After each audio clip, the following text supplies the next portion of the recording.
আমি ছোট্ট একটা ছেলে, আমি কিভাবে ওদের আটকাই বলেন তো? আমি বললাম, এত রাতে তোমরা বাহিরে কি করছিলে? তখন ছেলেটি বলল, আপনি কি করতে এখানে এসেছিলেন? তখন আমি বললাম, এই ছেলে, তুমি আমাকে উল্টা প্রশ্ন করছো? আর তোমার বোন কিডন্যাপ হয়েছে, তোমার চোখে পানি কোথায়? কোনো কান্না নেই মুখে, মনে হচ্ছে যেন তুমি খুব খুশি। আমার কথা শুনে ছেলেটা এবার কান্না করে বলল, এভাবে বলবেন না স্যার, প্লিজ আমার বোনকে বাঁচান। আজকে যদি আমি আপনার মতো বড় হতাম, তো কি আমি হাত গুটিয়ে বসে থাকতাম? আমি তো একাই ওদের সাথে লড়াই করতাম। এজন্য যদি নিজের জীবন দিতে হয়, আমি তাও দিয়ে দিতাম। প্লিজ আপনি আপুকে বাঁচান। ছেলেটা এই কথাগুলো বলতেই আমাদের থেকে কিছুটা দূরে একটা আওয়াজ ভেসে আসলো, বাঁচাও আমাকে প্লিজ, ওরা আমার ইজ্জত লুটে নিচ্ছে, প্লিজ আমাকে বাঁচাও, আমি বাঁচতে চাই।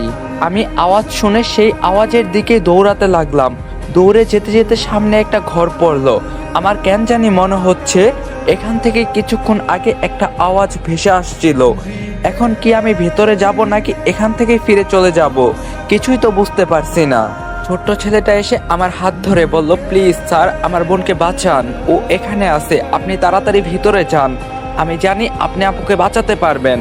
আপনাকে দেখে আমার কেন জানি মনে হচ্ছে আপনার উপর ভরসা করা আমার ঠিক হবে। এখানে আপনি ছাড়া আমার কেউ নেই। প্লিজ স্যার, প্লিজ, আপনার কাছে অনুরোধ করে বলছি, আমার একটা মাত্র বড় বোন, ওর কিছু হয়ে গেলে আমি কাকে আপু বলে ডাকবো? ছেলেটার কথা শুনে আমার একটু মায়া লাগলো। আমি 2 পা না ভেবে ভিতরে চলে গেলাম।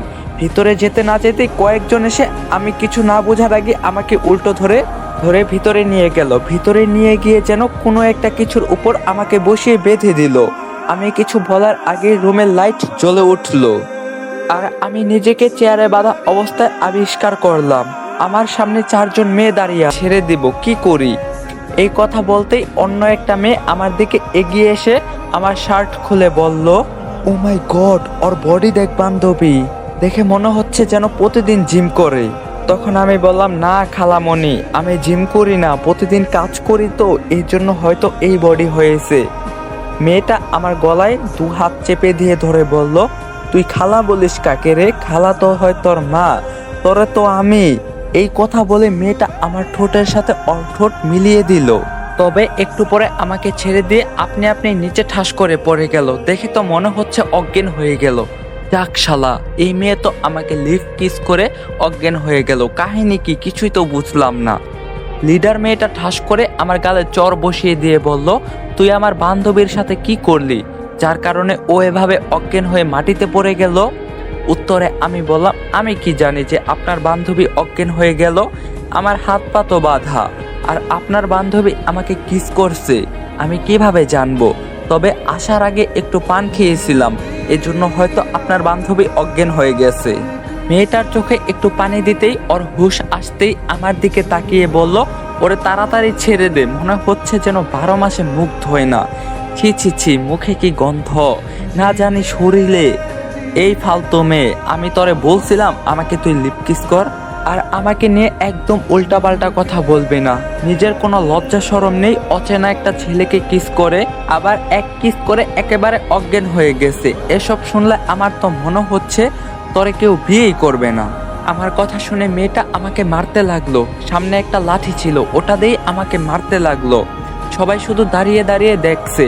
আমি আর সহ্য করতে না পেরে বললাম, আপু আমাকে ছেড়ে দেন প্লিজ, আমার ভুল হয়ে গেছে।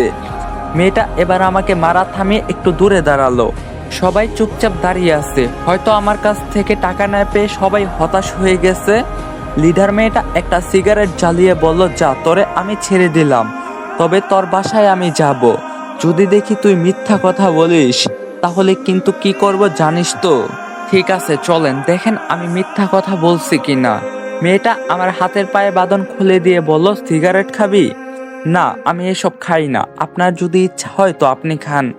আচ্ছা ঠিক আছে, এখন চল, যদি মিথ্যা বলিস আমাকে তোর কলিজা ছিঁড়ে বের করে ফেলবো কিন্তু। আমি বললাম, আচ্ছা ঠিক আছে চলেন। মনে মনে বললাম, আমাকে অপহরণ করে আবার আমার সাথেই বাসায় যাচ্ছে, মেয়ের সাহস দেখছো? আচ্ছা ঠিক আছে, আগে তো বাসায় চল, পরে তোমাকে মজা দেখাচ্ছি। রাস্তায় মেয়েটা জিজ্ঞাসা করলো, তোর নাম কি রে?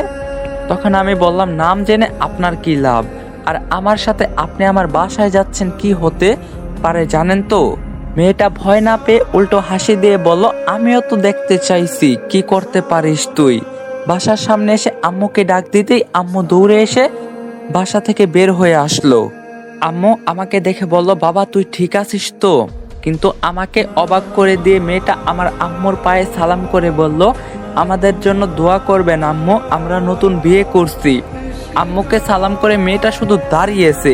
এর মাঝে পুলিশ এসে মেয়েটাকে ধরে বলল, এটাই কি সেই মেয়ে যার কথা বলছিলেন? আম্মু বলল, এটাই সেই মেয়ে। মেয়েটা গাল লাল করে চিৎকার দিয়ে বলল, তরে আমার দেখার আছে এই বলে দিলাম, আমাকে এখানে এনে আমাকেই ফাঁসিয়ে দিলি। আমি দাঁত বের করে বললাম, এখানে আমার কোনো দোষ নাই, সব দোষ আপনার, আর আপনিই তো এখানে নিজ ইচ্ছায় আসছেন, আমার কোনো দোষ নাই ম্যাডাম। পুলিশ মেয়েটাকে ধরে নিয়ে চলে গেল। বাসার ভিতর যেতেই আম্মু বলল, তোর কি আর এই জীবনে কোনো বুদ্ধি হবে না? তবে তোরে কতবার বলছি একা একা এত রাতে বাহিরে থাকবি না, আজকে যদি তোর কিছু হয়ে যেত। সরি আম্মু, আমার ভুল হয়ে গেছে। আচ্ছা এখন ঠিক আছে, গিয়ে ঘুমা, সকাল সকাল আবার তোর কলেজে যেতে হবে। আচ্ছা আম্মু তাহলে আমি গেলাম। রুমে গিয়ে ফ্রেশ হয়ে দিলাম এক ঘুম। খুব সকালে ঘুম থেকে উঠে ছাদে চলে গেলাম। ছাদে গিয়ে দেখি আমাদের পাশের বাসার এক বড় আপু দাঁড়িয়ে দাঁড়িয়ে কিছু একটা যেন করছে, তবে এতটা বোঝা যাচ্ছে না কি যে করছেন। ওনাকে চিনি, কারণ উনি মাঝে মাঝে আমাকে পড়াশোনার বিষয় অনেক হেল্প করে। আমি আপুকে ডাক দিয়ে বললাম, আপু কি করেন সকাল সকাল এখানে? আপু আমাকে দেখে বলল, এই তো দাঁড়িয়ে আছি। সকাল সকাল মন খারাপ নাকি আপু? আপনাকে তো কোনোদিন সকাল সকাল এখানে দেখি নাই। আরে না তেমন কিছু না। আজকে কি কলেজে যাবি? আপু যাবো তো, আপনি কি যাবেন? আমিও যাব। তাহলে আমাকে নিয়ে যায়েন আপু, একসাথে যাবো নে। আমার কথা শুনে আপু গলা টান দিয়ে বলল, আমি তো আমার বান্ধবীদের সাথে যাব, তুই একা চলে যা। আপুর কথা শুনে আমার একটু মন খারাপ হয়ে গেল। আমি গরিব ঘরের সন্তান, এই জন্য কলেজে আমাকে কেউ পছন্দ করে না। তবে আমার একটাই বন্ধু আছে কলেজে, ওর নাম ফাহিম। ও আবার আমার থেকে অনেক বড় লোক, তবে ওর সাথে আমার ছোটবেলার সম্পর্ক বলে ও আজও আমার বন্ধু, নইলে আমার মতো ছেলের পাশে কেউই থাকতো না। কলেজে সবাই আমাকে ভালো চোখে দেখে না, সবাই মনে করে যেন আমি নিচু বংশের ছেলে। থাক এই বিষয়ে আর না বলে, তবে আমার মাথায় সবসময় একটা কথাই চলে যে আর যাই হোক কিছু করি না কেন, আমার পড়াশোনা করতেই হবে। জীবনে যদি কিছু করতে হয় সেটা হলে পড়ালেখা। আমি নিচে যেতেই আম্মু আমাকে ঠান্ডা ভাতগুলো গরম করে দিয়ে বলল, বাবা এগুলো খেয়ে চলে যা। কি আর করা, আমার আম্মু আমাকে যেটা দেয় সেটাই খেয়ে নিলাম। এত বড় লোক না যে সকাল সকাল নাস্তা খাবো, সেই টাকা আমাদের কাছে নাই। কলেজে যাব বলে রেডি হয়ে রুম থেকে বের হতেই আম্মু রান্নাঘর থেকে চুলায় কালি এনে আমার মাথায় এক কোনায় দিয়ে বলল, এখন কলেজে যা বাবা, তোর উপর কারো নজর লাগবে না, তোর কপালে নজর ঠিকা দিলাম। আম্মু এটা না দিলে হয় না, সবাই আমাকে বোকা বলে এজন্য। আমি কি এখনো ছোট আছি বলো তুমি? তুই আমার কাছে সবসময় ছোট বুঝলি, এখন কোনো কথা না বলিস না, চুপচাপ কলেজে যা। আম্মুর এসব পাগলামো আমার একদম ভালো লাগে না, তাও কিছু বলতে পারি না, কি করব, আম্মুর কথা তো শুনতেই হবে। আমি বাসা থেকে বের হতেই ফাহিম রিস্কা নিয়ে এসে বলল, কিরে আজকে এত তাড়াতাড়ি কিভাবে রেডি হলি? আমি ফাহিমের পাশে বসে বললাম, কেন আমি কোনোদিন দেরি করছি? দেরি তো প্রতিদিন তুই করিস, আমি তো কখনো কোনোদিন দেরি করি নাই, প্রতিদিন ঠিক সময় মতোই চলে আসি। থাক ভাই, আর কোনো কথা বলতে হবে না তোর। আর তোর কপালে এসব কি রে? প্রতিদিন কি এসব দেওয়া লাগে? নজর টিপ না দিলে হয় না? তুই কি এটা বুঝিস না যে কলেজে সবাই মিলে তোরে নিয়ে হাসাহাসি করে? আমি বললাম, ফাহিম কি করব বল তুই, আমার আম্মু নি, ওনার কথা আমি ফেলতে পারবো না। আচ্ছা ভাই ঠিক আছে চল, কোনো কথা বলিস না। ফাহিমের সাথে কলেজের মাঠে চলে গেলাম। মাঠ থেকে হেঁটে হেঁটে কলেজের ভেতরে যাচ্ছি, তখন রাসেল ভাই ডাক দিয়ে বলল, ফয়সাল এখানে আয় তো। গাইস গল্পটি ভালো লাগলে একটা লাইক দিবেন, চ্যানেলে নতুন হয়ে থাকলে সাবস্ক্রাইব করবেন মাস্ট বি। তো দেখা হবে পার্ট 2 তে। সবাই ভালো থাকেন, সুস্থ থাকেন, আল্লাহ হাফেজ।